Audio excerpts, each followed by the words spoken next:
This is part one of a three-part discussion on the topic of quiet bullying with Monda Mwaya, adjunct professor and lecturer at University of Pennsylvania. Before we begin, let's define quiet bullying. Quiet bullying, also known as covert or passive-aggressive bullying, can be particularly insidious because it's harder to detect and address. And we really wanted to use this opportunity to really tackle, again, issues around toxic workplaces. This has increasingly become a problem for a number of reasons, and especially in healthcare, So when I think about the issues in healthcare, where we're looking at these toxic environments and also looking at solutions, I think about some of the issues that we see happening now, like certain current event issues. So like the whole debate about H-1B visa workers, and also the whole issue around health insurance companies and how, companies like Cigna, companies like Aetna, where they have these either Medicare Advantage plans or they have their employer sponsored insurance plans. But in either case, either plan, there is obviously some way that they are making money, right? And they're making money oftentimes at the expense of people who cannot afford to have these high medical bills because of denials or other reasons why their bills aren't being covered. And so these issues just should, I think, strike a chord for nurses, seeing that nurses are kind of centralized in healthcare in so many different settings. So whether it's inpatient, ambulatory care, home care, community-based care, case management, working for a lot of these same payers, nurses really need to understand what that difference looks like being on the menu versus having a seat at the table. This is one of the reasons why I always promote nurses understanding data analytics, understanding technology, because it helps you to have a more well-rounded view. For me, one of the last university programs that I attended was focused actually on project management. And for me, project management was really understanding those fundamental concepts around how to actually execute a plan.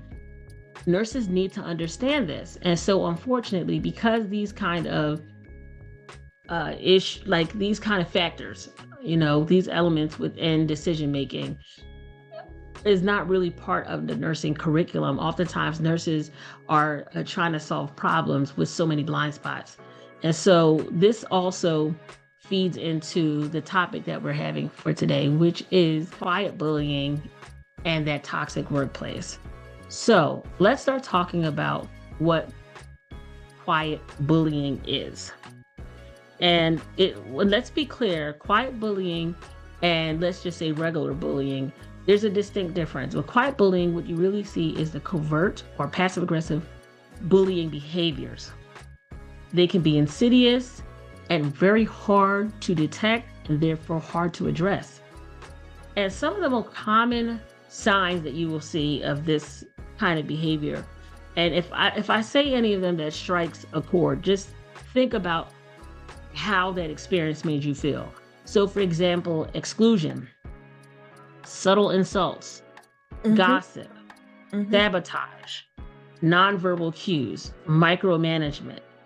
And so these are just a few factors that, and I'm sure there's so many more, that you can use as a point of knowing when you're dealing with some of this quiet bullying. Exclusion can happen by being left out of meetings or social events or important communication without a valid reason. So this could be something where there's an important meeting where it's going to be, game changer information that's going to be shared. There's, you may even have an opportunity to interface with those key decision makers, but you're not invited there. So therefore your input, whatever you could gain from that meeting, you don't get a part of it. You don't get to enjoy that or benefit from that, even though you're a part of the team. Subtle insults. This is interesting because some subtle insults can come across as maybe like backhanded comments. So to some degree, you can get someone who is saying, I remember I had this one manager would say, you're such a workaholic. And, when you hear a manager saying that you're a workaholic, that should already kind of strike a chord, because it's like, what manager would have a problem with you working? But again, for me, I tend to have managers that are intimidated by me. And so therefore, because of that, I tend to have to either make the decision to make myself smaller, or I have to decide that I'm going to move on to other opportunities. But yeah, that's a big one right there. The subtle insults, backhanded comments. Gossip is bad everywhere in any situation. It would always be a part of bullying, because a part of gossip is recruiting other people so that you have the mobbing behaviors. More than one person, more than that, just that bully is who you are kind of fighting against a bit. So that's where the gossip comes in. And then, of course, sabotage, making you look like the work that you're providing, the input that you're having, the impact that you're having, like kind of diluting the impact by putting little booby traps in your way. So for example, again, going back to not being invited to a meeting, part of that could be sabotage if they know that it's something that you're very passionate about. So for example, I remember with one manager, I said, well, because I do have a background in coding. I've been university training coding. I'm a certified coder. I have been trained in data analytics. I'm like pretty comfortable with technology and the kind of just from where that nursing informaticist interfaces with those IT, those like really technical folks. I'm right there. So I've been on projects before for EHR development and been a super user and trainer. I remember at one company I had offered to do that. And here's a good example of sabotage. When you have a person, after you make that offer, extend the offer to other people. Now you offered this because this was something you're interested in, but then they extend the offer to other people. So not necessarily to say that you can't do it, but to not make you feel like you too special, right? So to knock you down a few pegs. So that's the kind of thing that I would say is a good example of sabotage. Nonverbal cues, you could have avoiding eye contact. You could also have a nonverbal cue, could also be in the form of giggles and snickering, or passive aggressive behavior such as like eating, during a one-on-one or something, just to kind of show that person that they're not, important. You're not really paying attention to what they're saying. And then of course, micromanaging. We know that that micromanaging is a sign of insecurity for a manager. So if you have a manager who's a micromanager, more likely it's because of an insecurity. It's not necessarily you. It doesn't matter if it was you or somebody else. They're going to give that insecurity to whoever is on the other side of that table. And that will look like asking you about every single thing you're doing throughout the day, because that gives them a sense of security, because they haven't yet figured out another way to do that without compromising the relationship that they have with you. So they just say, I'll do the cheap route. I'll just ask you questions all throughout the day. I won't come up with my own process, my own way of monitoring your work. I'll make monitoring your work be calling you constantly from, 8 to 5, that kind of thing. So after kind of digging into all of that background on what quiet bullying is, I want to hear from you, because I have been going on reading out all of those different types of quiet bullying.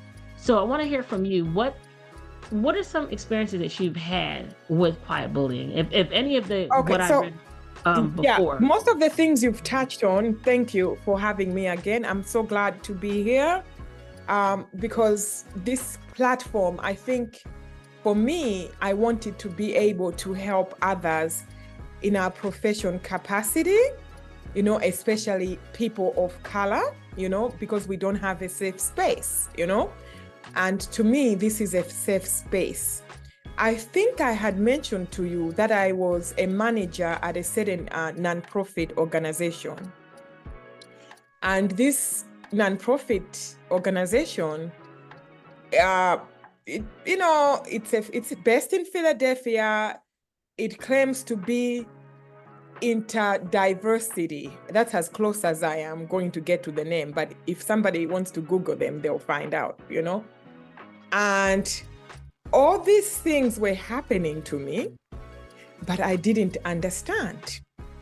And one of the points you have brought up is that I did not have my information ready when all of this was happening. It kind of caught me by the wayside because my supervisor, who was the director of community programs, was doing all of these things that you have gone over in quiet bullying.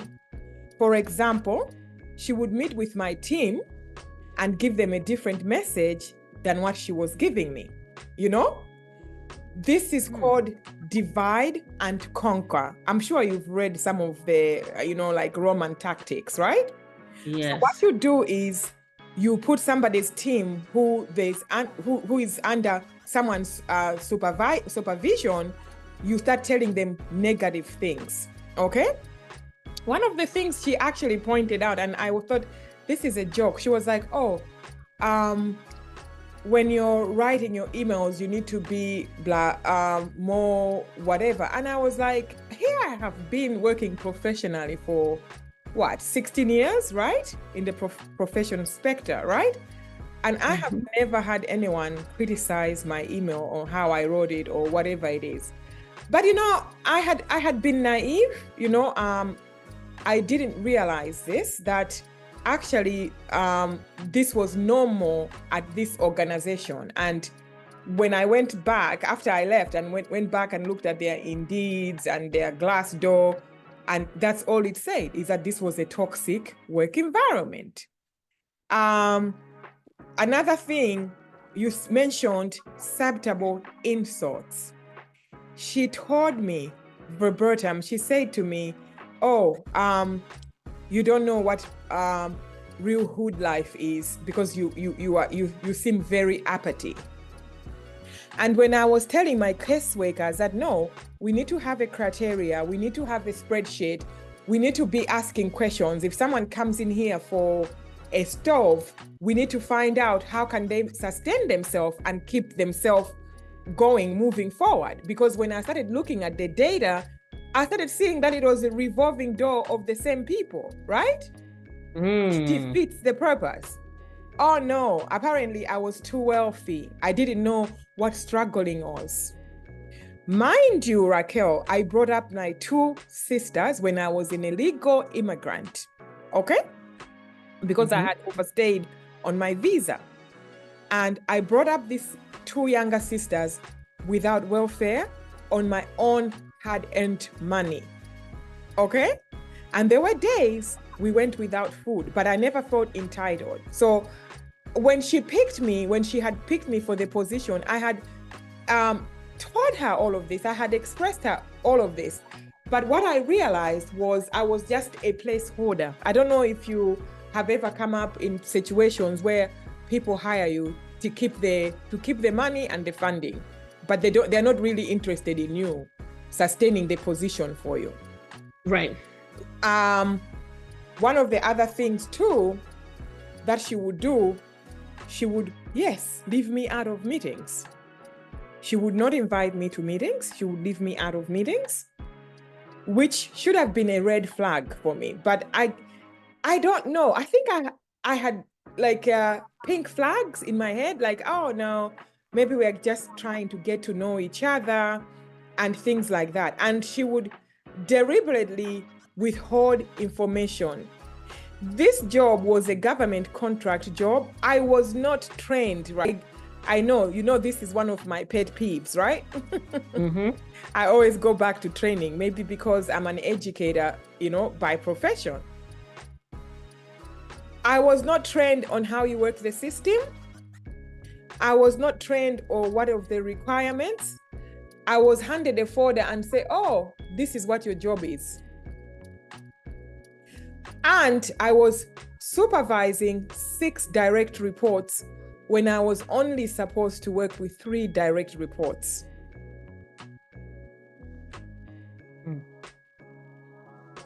Taking advantage. You seem stunned, right? Because here's the thing. what I know is going to happen is, and this goes to something among the factors related to quiet bullying that we list, that we're aware of: exclusion, subtle insults, gossip, sabotage, nonverbal cues, micromanagement. One of the things here is also, that has not been mentioned here in this list, is set someone up for failure. And so what happens in what you just described is someone creating a situation with either deliberately doing this because they know you're going to fail, or deliberately or not intentionally coming up with a plan. So therefore an unintentional fail, which to me is still the person who is assigning this work in this manner is still the accountable party. I'm not going to say just because I didn't consider how it would affect you and I'm managing you, that because I didn't consider how it would affect you, that therefore no harm, no foul. No, it's harm and it's a foul. So if you're managing someone, set them up for success. Run a test on some of those ideas that you have. Gather do some research, find out if it's an evidence-based approach. Again, going back to what you said about the training and education, maybe that's the educator in me. I understand education to be something that is very scientific. I don't think it's let's grab a book and let's just read this Dr. Seuss book from top to bottom. The kids will surely learn how to read after I read this book over and over again. No, they may memorize the words and the concepts in that story, but if you put them into another story, they don't understand how to apply the same understanding, because that is more to learning how to read than reading one book over and over again, right? And to piggyback on that. But do you see what I'm saying about setting someone up for failure? No, and this is what, to piggyback on setting someone up for failure. I am of the old school belief, Raquel, that every role can be taught. Okay? Yes. With the right training, anybody can be a supervisor, anybody can be a director, everybody can be a co-manager. Okay? I strongly, strongly believe in that, because I know the roles I've worked and where I was trained very well and where I wasn't trained very well.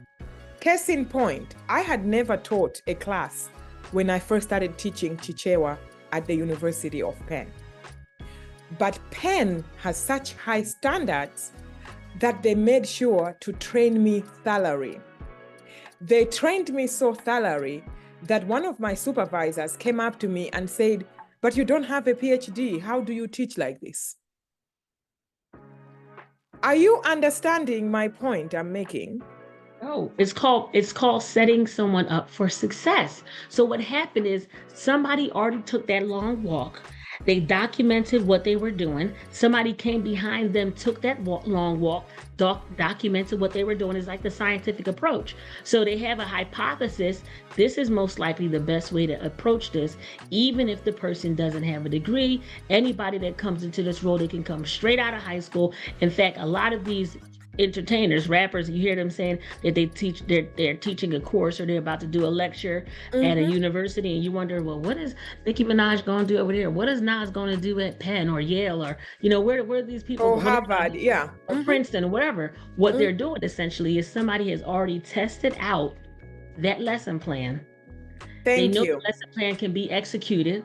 The reason why I say that nurses. This is the reason why I say that nurses need to learn things from other disciplines, because one of the things that come out of what I'm saying to you, even though they say it in nursing, it needs to be amplified. Yes. That is a project management approach, what I just said to you. That is something that researchers master that. Right. And universities master that, because that's what they taught me, is project management approach. And I still utilize it every day, and you know what? 12 years later, I'm an excellent teacher. I'm doing films, I'm doing, biographies, I'm doing so many things because of the things that University of Penn has taught me. We want to hear from you. Schedule a free consultation or send us an email at advancednurses@acd4n.com or visit our websites, www.adjunct.org advancednurses.info or www.acd4n.com.